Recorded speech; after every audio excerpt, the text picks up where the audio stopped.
Hey guys, welcome back to Clownfish TV. This is Neon. I'm not here with Geeky Sparkles. I'm going to give you a daily dose of dismal Dungeons and Dragons, I guess.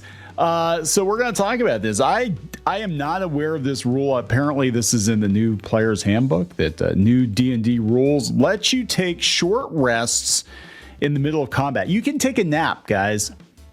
You can take a nap. Or as the Mexican orcs like to call it, a siesta. So we're going to talk about this before we get into it any further. Please subscribe for more pop culture news, views, and rants, guys. Go out to Clownfish Minus, join the Minus Club. We don't have a Plus Club. We have a Minus Club. So there you go, guys. Check it out. Your first month is half off. You'll get a discount on merchandise. We got some merchandise in the store, and there's more coming. We got some more of these pins back in stock. We got some really cool hats. We got this dismal Disney parody shirt. We got a whole bunch more stuff coming in. So check that out, please. Yeah, so I got to give a hat tip to, let me see here, Erica here, Path of Marzana. Yeah, I see this now, so thank you very much for that. Lee posted it. What the F is this nonsense? So let's go see what this nonsense is about. This comes from wargamer.com. New D&D rules let you take short rests in the middle of combat. You can take a siesta. A new Dungeons & Dragons ability for the 2024 cleric class lets you give your whole party a short rest while the monsters wait around.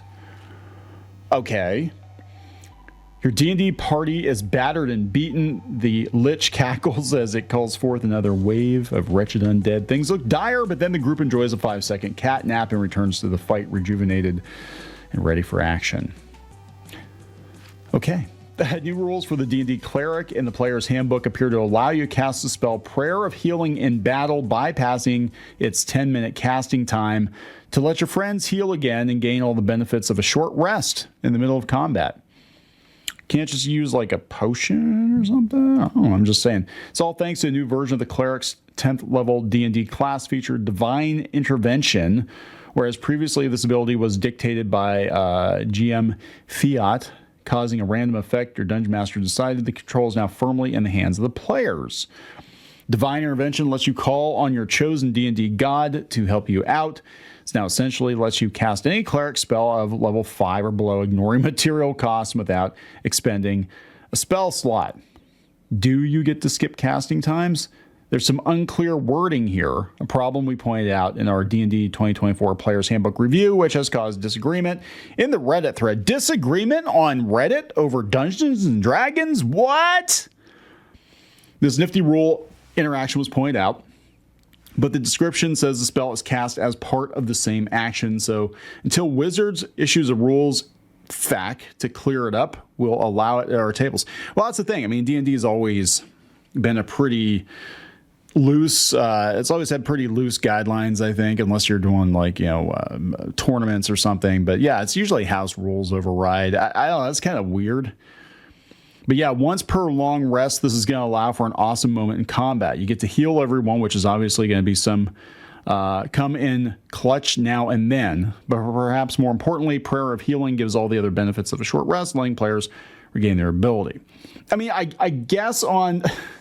I guess on some level, I mean, if you're trying to appeal to newer players, this is a very like Final Fantasy thing, right? You just like cure all, you just like regen or whatever, you just like heal the whole party, and that's kind of what people I think are used to now in games. But yeah, I mean, it is kind of a change, right? Because usually as you're trying to do this thing, you're getting knocked about by orcs. Well, no, you can't say that anymore, right? The orcs aren't going to attack you because they're people too. They have families. And yeah, that's just as Tolkien intended, according to Amazon. The orcs have families now. So let's see what people are saying here. Have you seen this? Here we go. Lee, OS Gamer 74. Yeah, old school gamers. Yeah, they're not having any of this shit. Like, they're still playing rules from the late 70s, early 80s. Personally, my preferred rule set is, and I know I'm going to get a lot of shit for this, it's still 2nd edition. Because I have the most fond memories of 2nd edition. By the time I graduated from the red and blue box D&D, second edition was what was available, and that's what me and my friends played mostly. And they advertised the hell out of it in comic books, and I was reading a lot of comics back then. They advertised the hell out of D&D. I still remember the magazine and comic book ads for the Player's Handbook and for the Monsters Manual, Monsters Compendium, for Dark Sun. God, I love Dark Sun. We'll never see it again. I love it. Anyway, Lutra Gaming says the article is very misleading. I think they made it so people would not read it and go crazy. Yeah, it's a problem with the media nowadays where they're making money and not making articles. Yeah. The onus is on people to read articles and not react to debate titles. Well, guess what? I did. I made a whole damn video out of it because I wanted to get that Orc siesta joke in there. But this is it. I mean, the media, they have to, because nobody's reading these websites anymore. And it's a shame. A lot of it is on Google. They're not pushing websites anymore. Paulo says, I could see some sort of sanctuary spell achieving this effect, but only if there are ways for enemies to break it. Also, priest spell is a priest spell, so I see a lot of enemy parties containing a priest.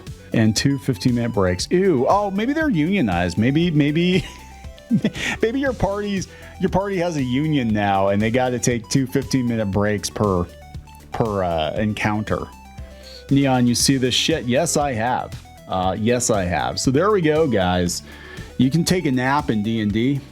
Look, I don't even know what this game is anymore, right? If it's for you, if you like the 2024 Player's Handbook with all the AI art and the Mexican orcs, good for you. There's nothing wrong with even obtaining PDFs of the old rule sets or cobbling together your own or finding another system entirely. Adventure Engine's coming, by the way. Not that it's going to replace D&D. It's not going to replace D&D. For a lot of people, but we're pretty proud of what we got so far. It's going to be a while though. Go wrap it up. Please subscribe. We'll talk later. Join the reef. Go to clownfish-.com. That's clownfish-.com. You will get exclusive access to podcasts and videos and comic strips and more, as well as merch discounts. Check it out. If you were a member, you could get this t-shirt, this dismal t-shirt, on our website. You'd get a 10% discount on that. You can also join in the community on clownfish-.com. Thank you so much for the support.